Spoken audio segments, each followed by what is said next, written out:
ये उनका नाम था, दूसरी तरीके का नाम था, इसको कहते हैं हम अवतरण चिन्ह। ये भी आपको लगाना है।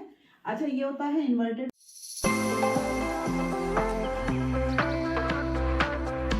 Hello everyone, welcome to my channel. मैं हूं स्वाति और आज आपके लिए श्रुतिलेख का वीडियो लाई हूं, जो है पिछले वाले वीडियो का सेकंड पार्ट।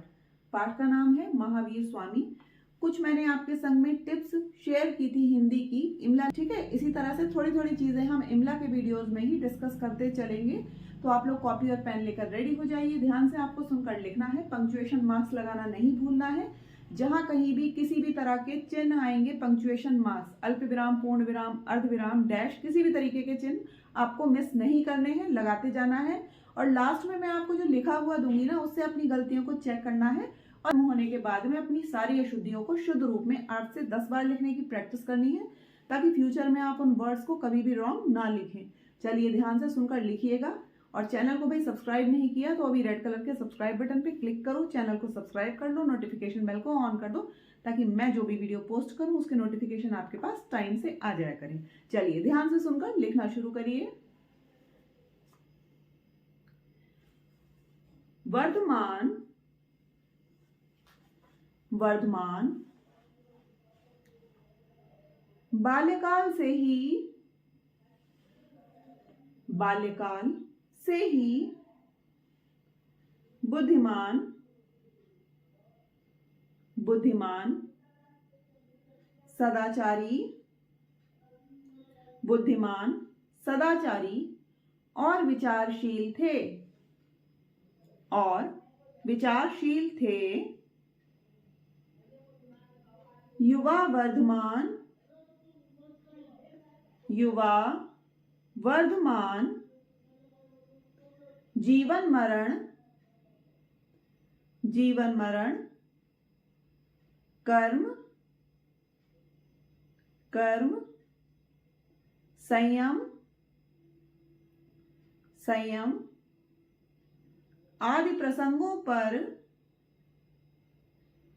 आदि प्रसंगों पर सदैव सोचते, सदैव सोचते तथा विचार विमर्श, तथा विचार विमर्श करते रहते थे,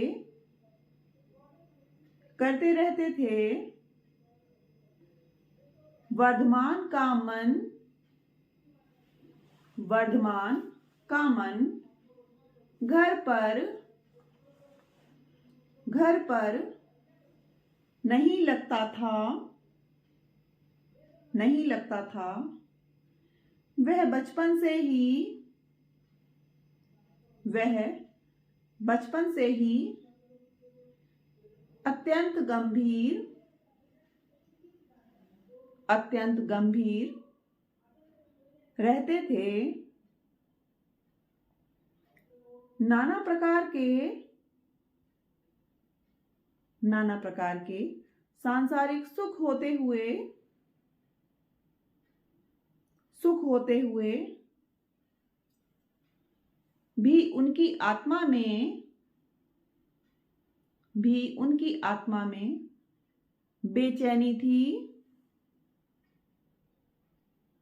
समाज में प्रचलित, समाज में प्रचलित आडंबर, आडंबर, ऊंच नीच,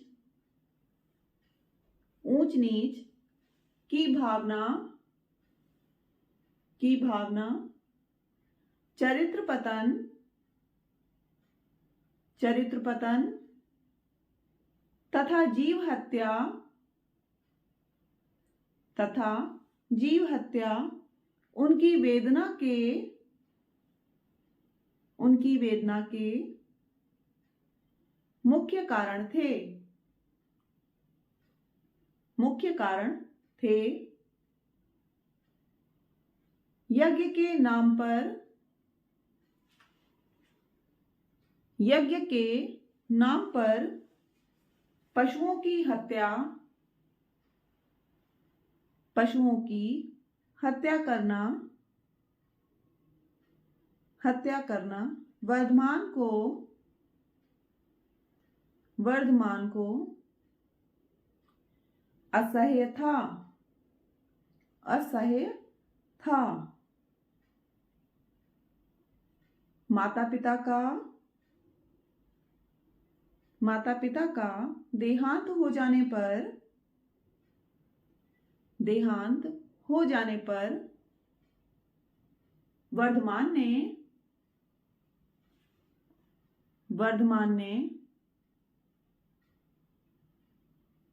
सांसारिक मोह माया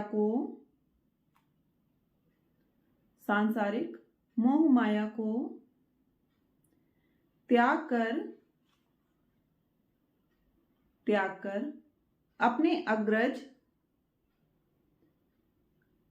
अग्रज नंदीवर्धन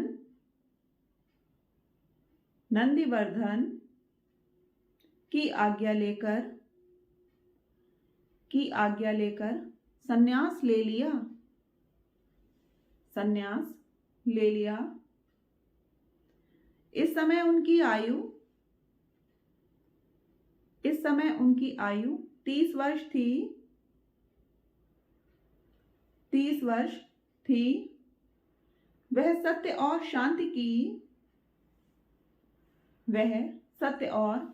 शांति की खोज में निकल पड़े। इसके लिए उन्होंने तपस्या का मार्ग अपनाया।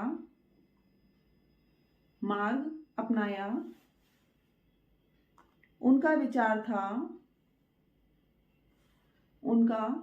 था कि कठोर तपस्या से ही मन में छिपे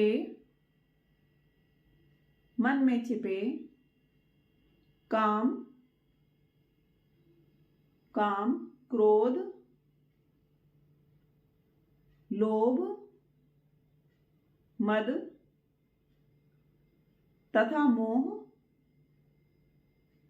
मन में छिपे काम, क्रोध, लोभ, मद तथा मोह को समाप्त किया जा सकता है।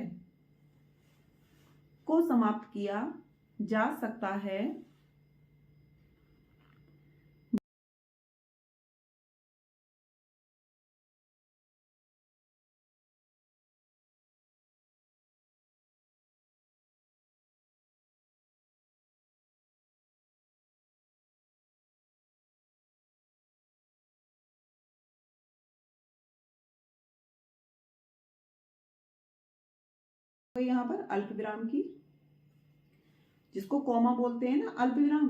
तो ये जब शब्द हम लिखते हैं तो शब्द से तुरंत, यहाँ से शब्द के तुरंत पास लगता है, उसके बाद एक स्पेस दिया जाता है, फिर ये लगता है, फिर एक कॉमा देकर यहाँ एक स्पेस होता है, फिर अगला शब्द, फिर ये कॉमा, फिर एक स्पेस, फिर ये शब्द, और इसके बाद हमने और लगाया है, इसलिए यहाँ पर कॉमा लगाने की जरूरत नहीं पड़ती है।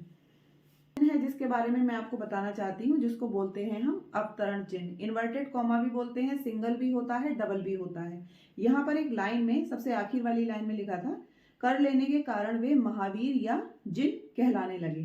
तो महावीर कहलाने लगे, तो हम लिखेंगे महावीर, इसको हम रखेंगे कॉमा में, या जिन। ठीक है, ये उनका नाम था, दूसरी तरीके का नाम था, इसको कहते हैं हम अवतरण चिन्ह। ये भी आपको लगाना है। अच्छा, ये होता है इन्वर्टेड। 12 वर्ष की कठिन तपस्या के बाद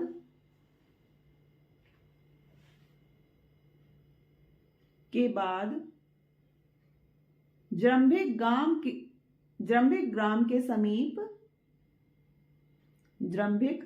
ग्राम के समीप ऋजुपालिका नदी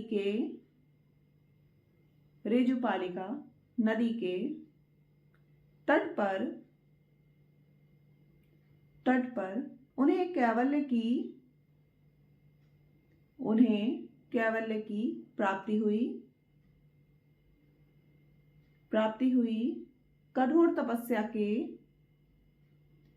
कठोर तपस्या के कष्टों को सफलतापूर्वक झेलने तथा इंद्रियों को अपने वश में कर लेने के कारण वे महावीर या जिन कहलाने लगे। इन्होंने जिस धर्म का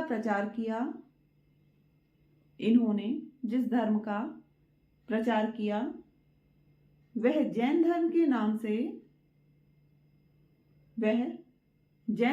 नाम से जाना जाता है। तो अपनी गलतियां चेक करने से पहले कुछ समझ लीजिए थोड़ा सा। जैसे यहाँ पर एक लाइन आई थी, एक पंक्ति आई थी, जहां पर लिखा था, उनका विचार था कि कठोर तपस्या से ही मन में छिपे काम, क्रोध, लोभ, मद तथा मोह को समाप्त किया जा सकता है। ठीक है, तो आप इसको कैसे लिखेंगे? पूरी लाइन आप लिख लीजिएगा। काम, कॉमा, क्रोध, काम, क्रोध, लोभ, कॉमा, मद और मोह। ठीक है, तो ध्यान रखिएगा, जब बहुत सारे शब्द आते हैं और उसको हमें अलग अलग करके बताना पड़ता है कि ये भी, ये भी, ये भी, ये भी और ये भी। ठीक है, तो यहाँ पर 5 आए हैं जिसको हमने अलग करने के लिए लगाया है यहाँ पर अल्प विराम। सबसे पहले लगेगा अल्प विराम। ध्यान रखिएगा, क्योंकि 5 हैं तो आखिर वाले को अलग करने के लिए हम और, तथा, व, किसी भी चीज का और का प्रयोग कर सकते हैं। और उससे पहले हम अलग करने के लिए क्या चीज लगाएंगे? अर्ध विराम लगाएंगे। और जब ये पूरा सेंटेंस खत्म हो जाएगा, पूरा सेंटेंस खत्म होने के बाद में पूर्ण विराम लग जाएगा। ठीक है, तो पहली बात तो हो गई यहाँ पर कॉमा, सिंगल इन्वर्टेड कॉमा। इस तरह से डबल इन्वर्टेड कॉमा होता है, वो कहाँ लगाते हैं? जब कोई वाक्य किसी और का कहा हुआ हम कहते हैं, जैसे कि वह बोला, उसके बाद जो इन्वर्टेड कॉमा में हम लिखेंगे वो वाली लाइन लिखेंगे जो वह बोला था। वह बोला, मैं जा रहा हूं, मैं जा रहा हूं, पूर्ण विराम। और ये पूरा इन्वर्टेड कॉमा में है, मतलब ये किसने कहा? वह बोला। ठीक है, तो इसको कहते हैं हम डबल इन्वर्टेड कॉमा। इन सारी बातों को भी आपको लिखते समय ध्यान रखना है। जब आप इन सारे पॉइंट्स को अपने माइंड में रखेंगे, इन सारे पॉइंट्स को माइंड में रखते हुए लिखना शुरू करेंगे, तो शब्दों के साथ साथ आपकी लिखाई में जो आपके विराम चिन्ह हैं उनकी गलतियां भी नहीं होंगी। तो ध्यान रखिएगा इन चीज़ों को। धीरे धीरे हम लोग ऐसे ही डिस्कस करेंगे कि किस तरह से इमला लिखना है, इमला में सुधार आप लोग कैसे कर सकते हैं।